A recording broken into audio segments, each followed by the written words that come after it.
Hello everyone. So in this video we are going to discuss about historical perspective of physical education. That is history of physical education in ancient Greece. तो start करते हैं. तो ancient Greece में अगर physical education की बात करें तो सबसे पहला जो पीरियड है वो है Homeric period. That is from 1100 to 800 BC. ठीक है. तो इस पीरियड में क्या हुआ था. एक पोएट थे होमर नाम के. ब्लाइंड पोएट थे. इन्होंने दो एपिक्स लिखी थी, है ना, दो famous poems, Iliad and Odyssey. ये दो एपिक्स इन्होंने लिखी थी. तो इन्होंने इन एपिक्स के थ्रू बताया था कि इलियाड में बताया था कि ट्रोजन वॉर कैसे हुआ था. बहुत ही फेमस वॉर है. ट्रोजन वॉर के बारे में बताया था. और ओडिसी में एक सोल्जर थे ओडिशस नाम के. ठीक है. तो उस फेमस सोल्जर थे ओडिशस, उनके बारे में बताया था कि उन्होंने कैसे एक हॉलो हॉर्स का यूज करके उसमें सुनी होगी तुम लोगों ने कहानी. एक बहुत बड़ा सा घोड़ा गिफ्ट बाहर रख दिया था. ट्रॉय सिटी ऑफ ट्रॉय नाम था उसका. तो उसके बाहर एक बड़ा सा घोड़ा उन्होंने रख दिया था, जिसके अंदर उनके सोल्जर्स छिपे हुए थे.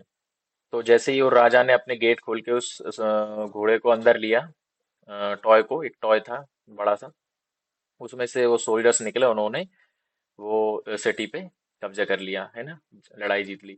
तो उनके बारे में बताया था ओडिसी में. और इलियाड में बताया था ट्रोजन वॉर के बारे में कि कैसे जो एचिलिस थे, एक महान सोल्जर थे, उन्होंने कैसे वो वॉर फाइट किया और कैसे वो पूरा वॉर चला. जैसे कि हमारे एपिक्स हैं हिंदू धर्म में, रामायण एंड महाभारत. उन तो जो महाभारत हुई थी उसके बारे में बताया था कैसे महाभारत हुई थी. रामायण में भी कैसे हुआ. तो ऐसे ही इलियाड थी जिसमें ट्रोजन वॉर के बारे में बताया गया था. ठीक है. किसने बताया था. एक ब्लाइंड पोएट थे होमर नाम के. इसलिए इस पीरियड को होमरिक पीरियड नाम दिया गया है. और it is also known as a dark age. अब इसको डार्क एज क्यों बोला गया है, क्योंकि इस टाइम पे कोई ऐसा नहीं है कि डार्क एज का मतलब यहाँ पे कुछ हुआ नहीं है फिजिकल एजुकेशन का. डार्क डार्क एज इसको इसलिए नाम बोला गया क्योंकि इसमें ज्यादा कुछ फिजिकल एजुकेशन का चीजें मिली नहीं है, और ना कुछ ज्यादा रिटर्न फॉर्म में मिला है. ओनली इलियाड एंड ओडिसी, एक दो चीजें हमें इस एज में मिलती हैं जिससे कि थोड़ा बहुत फिजिकल एजुकेशन का हम अजम्पशन कर सकते हैं, आइडिया लगा सकते हैं. बाकी इस एज में कुछ ज्यादा हुआ नहीं, इसलिए इसको डार्क एज बोला गया है. नेक्स्ट आता है स्पार्टन पीरियड. तो स्पार्टन पीरियड में क्या है, ये 800 टू 700 बीसी ये पीरियड चला. 100 ईयर्स तक ये पीरियड चला, स्पार्टन पीरियड. तो इस पीरियड में सबसे मेन जो चीज है वो है मैन ऑफ एक्शन. ये लोग ओनली एक्शन में बिलीव करते थे. They do not focus on man of wisdom. ना, विजडम पे फोकस नहीं करते थे ये, एजुकेशन पे फोकस नहीं करते थे, इंटेलेक्चुअल एबिलिटीज पे फोकस नहीं करते. Only physical training, military training and man of action. सिर्फ इन्हीं चीजों पे ये फोकस करते थे, विश्वास रखते थे. ठीक है. This period is aimed at physical and military training. Mostly इसमें फिजिकल एंड मिलिट्री ट्रेनिंग होती थी. Man of action, known for their discipline and regimentation. ये अपने डिसिप्लिन एंड रेजिमेंटेशन के लिए जाने जाते थे. इनका जो रूल्स एंड रेगुलेशंस थे, इनका जो डिसिप्लिन था, एकदम मिलिट्री मिलिट्री वाले सोल्जर्स की तरह पूरा अपना लाइफ साइकिल ये कंप्लीट करते थे. पूरा लाइफ इनका सोल्जर की तरह निकल जाता था. ठीक है. 60 ईयर्स तक ये एज अ सोल्जर सर्व करते थे मिलिट्री के अंदर. ठीक है. तो ये अपने डिसिप्लिन और रेजिमेंटेशन के लिए फेमस थे. Womens trained their male child for military training. जो वुमेन्स होती थी उनका जो मेल चाइल्ड होता था, है ना, उस मेल चाइल्ड को वो मिलिट्री ट्रेनिंग के लिए प्रिपेयर करती थी स्टार्टिंग से ही. जैसे ही बर्थ होता था मेल चाइल्ड का, तो स्टार्टिंग से उसको, जो वुमेन्स होती थी, वो क्या करती थी, मिलिट्री ट्रेनिंग के लिए उनको ट्रेन करती थी, स्ट्रांग बनाती थी. Womens were not allowed to participate और practice any physical activity. Womens को कोई कहीं भी जाना अलाउ नहीं था, कोई भी पार्टिसिपेट कहीं भी पार्टिसिपेट करना अलाउ नहीं था. Only housewife, as a housewife वो सर्व करती थी. ठीक है. और बच्चों को ट्रेन करती थी. कोई भी फिजिकल एक्टिविटीज और किसी चीज में भी इन्वॉल्व नहीं किया जाता था. No women education. Women education बिल्कुल नहीं थी. ठीक है. They follow dictatorial system. इस टाइम पे ये डिक्टोरियल सिस्टम फॉलो करते थे. इसमें कोई ऐसा नहीं था कि डेमोक्रेसी नहीं थी कि लोग अपना एक राजा चुनेंगे फिर इलेक्शंस होंगे. अगर ऐसा नहीं होता था, एक राजा होता था, उसका बेटा ही अगला राजा बनेगा, है ना, और जो राजा ने बोल दिया वही चीज ये लोग फॉलो करेंगे. आंख बंद करके रूल्स मानने पड़ेंगे, राजा का कमांड को सुनना पड़ेगा. ठीक है. अब इसमें कुछ टर्मिनोलॉजीज हैं, जैसे कि पेडोनोमस। पेडोनोमस का मतलब होता है वहां पे जो हेड मास्टर होते थे, जो बच्चों को मिलिट्री ट्रेनिंग देते थे, उसको हम पेडोनोमस बोलते थे ये लोग। अगोगे जो उनका एजुकेशन सिस्टम था, जो भी मिलिट्री ट्रेनिंग का, फिजिकल ट्रेनिंग का जो सिस्टम था, फिजिकल एजुकेशन का, उस एजुकेशन सिस्टम को ये लोग अगोग बोलते थे। ठीक है, फॉर्मल एजुकेशन सिस्टम।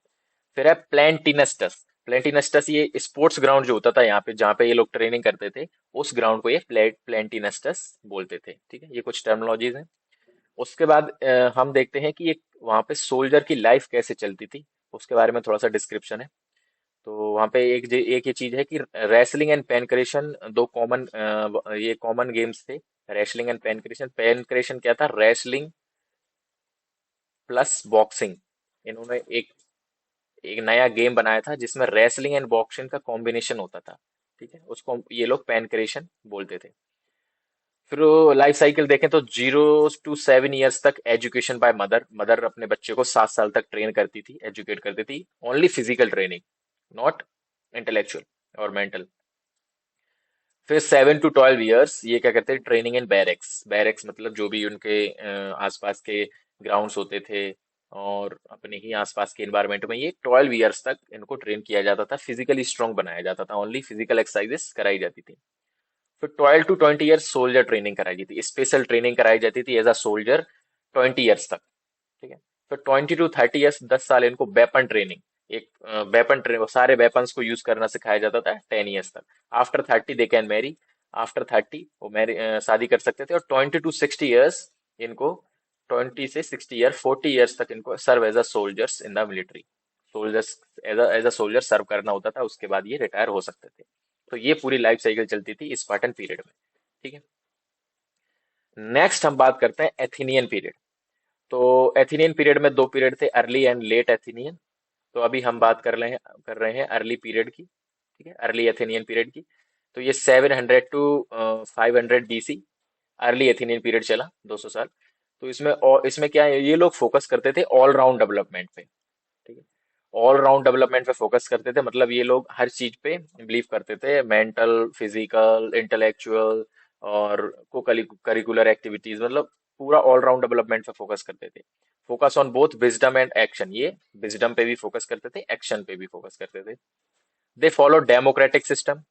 ये डेमोक्रेसी में बिलीव करते थे, लोग अपना एक राजा चुनते थे, अगर वो राजा सही नहीं होता था उसको हटाया जाता था, दूसरा राजा बनाया जाता था, इलेक्शंस होते थे। ठीक है, तो डेमोक्रेटिक सिस्टम फॉलो करते थे। यहाँ पे दो ग्रुप्स होते थे, जिम्नास्टाइक एंड मोजाइक। जिम्नास्टाइक ग्रुप उनको बोलते थे जो physical education, military training, strength, stamina और प्रिपरेशन फॉर वॉर, है ना, जो फिजिकल वर्कआउट ज्यादा करते थे, उन लोगों को जिम्नास्टाइक बोलते थे। और मोजाइक मतलब म्यूजिक, डांस, लिरिक्स, पोइट्री, जो जो ग्रुप ये चीजें करता था उनको मोजाइक बोलते थे। अब इनकी कुछ टर्मिनोलॉजीज हैं, जैसे कि पलस्तरा। पलस्तरा रेसलिंग स्कूल जो होता था वहाँ पे, जहाँ पे रेसलिंग सीखते थे बच्चे, वो उसको पलस्तरा बोलते थे। डिडाइसिलम म्यूजिक स्कूल, जो म्यूजिक वहाँ पे जो बच्चे सीखते थे उसको डिडाइसिलम बोलते थे। पेडो ट्राइब जो पीई टीचर था, फिजिकल एजुकेशन टीचर, जो बच्चों को सिखाता था फिजिकल एक्टिविटीज, उसको ये पेडो ट्राइब बोलते थे। और पैन हेलेनिक फेस्टिवल्स होते थे यहाँ पे। सबसे अच्छी चीज यहाँ पे ये होती थी फिजिकल एजुकेशन डेवलपमेंट के लिए, यहाँ से बहुत अच्छा फिजिकल एजुकेशन डेवलपमेंट स्टार्ट हुआ था एथेनियन पीरियड में। पैन हेलेनिक फेस्टिवल, जिसमें ओलंपिक्स, पाइथियन, नमियन, इस्तीमियन और एंड नमियन गेम्स, ये चार गेम्स, ये इस फेस्टिवल के अंदर, पैन हेलेनिक फेस्टिवल के अंदर ये चार गेम्स ऑर्गेनाइज कराते थे इन एवरी 4 years। ठीक है, चलो देखते हैं। तो ये जो गेम्स होते थे, ओलंपिक्स, पाइथियन, इस्तीमियन, नमियन, इन चारों गेम के कॉम्बिनेशन को ये लोग क्या बोलते थे? ओलंपियाड। ठीक है, इस पूरे 4 year की साइकिल को ये क्या बोलते थे? 4 year साइकिल होती थी, इसको एक वन ओलंपियाड बोलते थे। ठीक है, उसके अंदर सबसे पहले ओलंपिक्स होते थे। ठीक है, उसके बाद इस्तीमियन एंड नमियन होते थे नेक्स्ट ईयर। उसके थर्ड ईयर में जो होते थे वो पाइथियन गेम्स होते थे। और फिर फोर्थ ईयर में फिर से इस्तीमियन एंड नमियन गेम दोबारा होते थे। उसके बाद फिर ओलंपिक्स स्टार्ट होते। तो मतलब 4 year की साइकिल में ये ऐसा गेम्स ऑर्गेनाइज कराते थे हर साल। ठीक है, अलग अलग गेम्स। तो चारों गेम्स मिलके और एक ओलंपियाड बनता था। तो सबसे पहले बात कर लेते हैं ओलंपिक्स की। तो ये स्टार्ट हुए सबसे पहले 776 BC में। सबसे पहला ओलंपिक्स जो हुआ था, एंशियंट ओलंपिक्स जिसको बोलते हैं, in the honour of Zeus.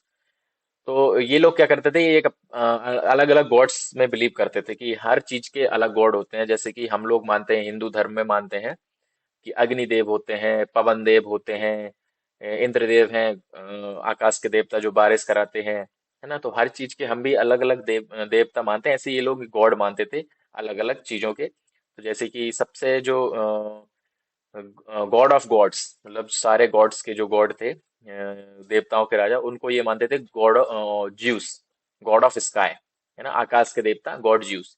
तो उनके ऑनर में ये ओलंपिक्स ऑर्गेनाइज किए जाते थे, उनकी पूजा की जाती थी ज्यूस की। और फिर ये गेम्स स्टार्ट होते थे। इसमें ओनली कौन से गेम्स होते थे, फिजिकल गेम्स होते थे, ओनली स्पोर्ट्स गेम होते थे। इसमें कोई म्यूजिक फेस्टिवल नहीं होता था। ठीक है। और ये पैन एथेनिक स्टेडियम में हुए थे सबसे पहले, ओलंपिया के अंदर। ठीक है, ओलंपिया एक सिटी थी। और ठीक है, और ओलंपिया, सॉरी, ये स्टेट थी, और एक सिटी का नाम था एलिस। ठीक है। तो इसीलिए इन गेम्स का नाम ओलंपिक्स पड़ा, क्योंकि ये ओलंपिया के अंदर हुए थे। और हर 4 साल के अंदर ये ओलंपिक्स होते थे, जो आज भी हम फॉलो कर रहे हैं। ठीक है। 5 डे का फेस्टिवल चलता था, 5 दिन तक ये फेस्टिवल कंटिन्यू चलता था। इसमें स्पोर्ट्स एक्टिविटीज की जाती थी बहुत सारी, chariot racing, wrestling, foot race वगैरह, बहुत सारी चीजें कराए जाते थे। फिर आते थे पाइथियन गेम्स की बात कर लेते हैं। तो पाइथियन गेम्स क्या, in the honour of Apollo, god of sun, है ना। गॉड ऑफ सन मतलब सूर्यदेव। तो अपोलो गॉड ऑफ सन थे, जिनके ऑनर में ये पाइथियन गेम्स कराए जाते थे। इसमें एथलेटिक इवेंट्स होते थे, हॉर्स रेस, चैरियोट रेस होती थी, साथ में आफ्टर म्यूजिक फेस्टिवल, मतलब ये कॉम्बिनेशन होता था। पहले म्यूजिक फेस्टिवल कराया जाता था, उसके बाद ये स्पोर्ट्स एक्टिविटीज होती थी। ठीक है। तो दोनों कॉम्बिनेशन होता था, म्यूजिक फेस्टिवल भी होता था, म्यूजिकल कॉम्पिटिशन्स भी होते थे, और स्पोर्ट्स एक्टिविटीज भी होती थी। उसके बाद बात करते हैं इस्थिमियन गेम की। इस्थिमियन गेम में इन द ऑनर ऑफ पोसिडियन, ये गॉड ऑफ सी, समुद्र के देवता थे, इनके ऑनर में ये किए जाते थे इस्थिमियन गेम। इसमें athletic and boat and musical, इसमें भी म्यूजिक फेस्टिवल और एथलेटिक्स वगैरह दोनों ही कराए जाते थे। फिर बात करते हैं नमियन गेम्स की। Nemean games in the honour of Zeus, ये भी ज्यूस गॉड ऑफ स्काई जो है, उनके ऑनर में किया जाता है एवरी 2 इयर्स। इसमें भी track and events, track track events और म्यूजिक फेस्टिवल दोनों इसमें भी होते थे। तो ओनली ओलंपिक्स के अंदर म्यूजिक फेस्टिवल नहीं होता था, बाकी तीनों गेम्स के अंदर म्यूजिक फेस्टिवल भी होता था, in in in the addition of athletics और स्पोर्ट्स एक्टिविटीज। ठीक है। तो ऐसे करके ये ओलंपियाड एक होता था। ओलंपिक्स और सबसे पहले होते थे, उसके बाद जो अगला साल होता था तब ये नमियन और स्टिमियन गेम्स मनाते थे। फिर जो थर्ड थर्ड ईयर होता था, थर्ड ईयर में पाइथियन गेम्स होते थे, और फोर्थ ईयर में अगेन स्टिमियन एंड नमियन गेम्स होते थे। तो ये 4 साल का ओलंपियाड ये लोग ऑर्गेनाइज करते थे। ठीक है। नेक्स्ट बात करते हैं लेट एथेनियन पीरियड की। तो let Athenian period is also known as golden age of physical education. इसको golden age of physical education क्यों बोला गया है, क्योंकि it is a age of transition. यहाँ पे बहुत सारे चेंजेस हुए फिजिकल एजुकेशन के अंदर। यहाँ पे बहुत ही फेमस पर्सनैलिटीज जो हैं, जिन्होंने फिजिकल एजुकेशन के अंदर और बाकी चीजों के अंदर बहुत ज्यादा कंट्रीब्यूशन किया, जैसे कि प्लूटो, सोक्रेट, एरिस्टोटल। तो ऐसी फेमस पर्सनैलिटीज इस एज में आई, इन्होंने कंट्रीब्यूशन किया अपना। ठीक है। Hippocrates, father of medicine. ठीक है। उसके बाद और चीजें क्या हुई इसमें, anatomy, physiology, exercise, health, nutrition are the common subject. जो सब्जेक्ट फिजिकल एजुकेशन में भी आज भी हम पढ़ते हैं, बहुत ही फेमस सब्जेक्ट्स हैं फिजिकल एजुकेशन के, वो सब्जेक्ट स्कूल्स में के अंदर इन्होंने कॉमन बनाए। ये जो फेमस पर्सनैलिटीज थी, प्लूटो, सोक्रेट, एरिस्टोटल, इन्होंने क्या, ये सारी चीजें कॉमन सब्जेक्ट हुए स्कूल के अंदर उस टाइम पे। फिर कुछ फेमस सॉरी टर्मोलॉजीज हैं, जैसे कि पेंटाथलॉन, ये जैसे कि आजकल डिकैथलॉन बहुत फेमस है, जिसमें 10 इवेंट्स होते हैं। उस टाइम पे पेंटाथलॉन कराया जाता था ऑर्गेनाइज। जैसे कि discuss, javelin, jumping, running and wrestling, ये 5 गेम्स ऑर्गेनाइज कराए जाते थे। ठीक है। उसको पेंटाथलॉन बोलते थे। जो आज हम डेकाथलॉन, जिसको बढ़ा के 10 गेम कर दिए गए हैं और डिकैथलॉन नाम रख दिया है, पहले 5 गेम्स होते थे। ठीक है। लेट एथेनियन पीरियड में स्टार्ट हुआ था ये। हॉल्टर्स, जो लॉन्ग जंप विद वेट्स, कुछ वेट वगैरह ऐड करके अपनी बॉडी पे जो लॉन्ग जंप करते थे, उनको ये लोग हॉल्टर्स बोलते थे। और पैनक्रेशन बहुत फेमस था, it is a wrestling and boxing दोनों का कॉम्बिनेशन था। और 33rd ओलंपियाड के अंदर ये पैनक्रेशन गेम्स इंक्लूड किए गए ओलंपिक्स के अंदर। ठीक है। जो 33rd ओलंपियाड हुआ था, उसके अंदर ये पैनक्रेशन गेम्स क्या किए, इंक्लूड किए गए थे ओलंपिक्स के अंदर। उसके बाद हम बात करते हैं रोम की। तो रोम की अगर बात करें तो रोम क्या थे, अर्ली रोमन्स, ये 753 टू 27 BC इन्होंने क्या किया, राज किया। सेम एज स्पार्टा, ये क्या स्पार्टन्स के जैसे सेम थे, ठीक है, उन्हीं की जैसे सिमिलरिटीज थी इनमें भी। ये ग्लैडिटोरियल कॉम्बैट्स कराते थे, ये रोमन जो अंपायर था उसका सबसे मेन जो फोकस वाला चीज है वो है ग्लैडिटोरियल कॉम्बैट्स। ग्लैडिटोरियल कॉम्बैट्स मतलब ये लोग क्या करते थे, जो अपने क्रिमिनल्स वगैरह होते थे इनके, और जो भी जिनको ये लोग बंदी बना के लाते थे, है ना, क्रिमिनल्स और जो भी होते थे जेल के अंदर बंद रहते थे, उनके बीच में ये कॉम्बैट्स कराते थे। एनिमल फाइटिंग या फिर 1 to 1 फाइट, है ना, ऐसे करके फाइटिंग्स ये लोग कराते थे। तो मतलब जो क्रिमिनल्स होते थे उनकी फाइट कराते थे विथ एनिमल्स और विथ क्रिमिनल्स, मतलब आपस में भी ये फाइट करते थे, क्रिमिनल का क्रिमिनल से फाइट करा देते थे या फिर एनिमल से फाइट कराते थे। और ये बहुत ही इंटरेस्टिंग कॉम्बैट्स होते थे जिसको स्पेक्टेटर्स बहुत एंजॉय करते थे, वहां के जो स्पेक्टेटर्स थे, जो भी सिटीजन्स थे, वो इसको इस कॉम्बैट को बहुत ज्यादा एंजॉय करते थे। इसमें डेथ तक ये चलता था कि जो सरवाइव कर गया उसको फिर ये कुछ या तो प्राइजेस देते थे या फिर उसको रिलीज कर देते थे जेल से, है ना, उसको फ्री कर देते थे। तो ये कॉम्बैट्स चलते थे, इनको बहुत ज्यादा एंजॉय करते थे लोग। Did not believe in athletics, ये एथलेटिक्स वगैरह में बिलीव नहीं करते, ओनली एंजॉयमेंट के लिए ये गेम्स वगैरह ऑर्गेनाइज कराते थे, gladiatorial combats only for the enjoyment, do not believe in the athletics और sports. Era of orators and debaters, इसको era of orators and debaters बोला जाता है क्योंकि इसमें बहुत ज्यादा पॉलिटिक्स होती थी। जो भी लोग ओलंपिक्स, ये सॉरी ग्लैडिटोरियल कॉम्बैट्स देखने के लिए आते थे, तो वो जो भी लीडर्स होते थे वो अपना क्या करते थे, एडवर्टाइज करते थे यहाँ पे कि मुझे राजा बनाओ, मुझे लीडर बनाओ इस कम्युनिटी का, तो मैं ये करूंगा। तो ये ओरेटर्स एंड डिबेटर्स का इसलिए इसको एरा बोला जाता है। कैंपस मार्टिनस अ प्लेस, कुछ टर्मोलॉजीज हैं। Campus Martius a place for fathers to teach their sons physical abilities to get into military.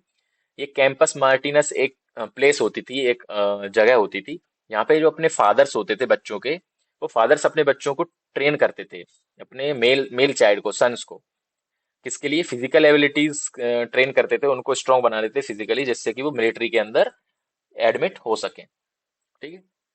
और एक कोलोजियम होता था जिस सेंटर ऑफ फिजिकल एजुकेशन, जिसको फिजिकल एजुकेशन का सेंटर बोला जाता था, जहाँ पे फिजिकल एजुकेशन सिखाई जाती थी, बच्चों को कराया जाता था एक्टिविटीज, उसको कोलोजियम बोलते थे।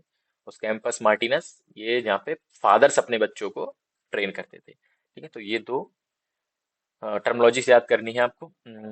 ओके, तो इतना था ancient physical education, history of physical education in the ancient times, Greece and Rome, ठीक है। और ऐसी ही वीडियोस को देखने के लिए हमारे चैनल को सब्सक्राइब करें, लाइक करें एंड शेयर करें। Thank you.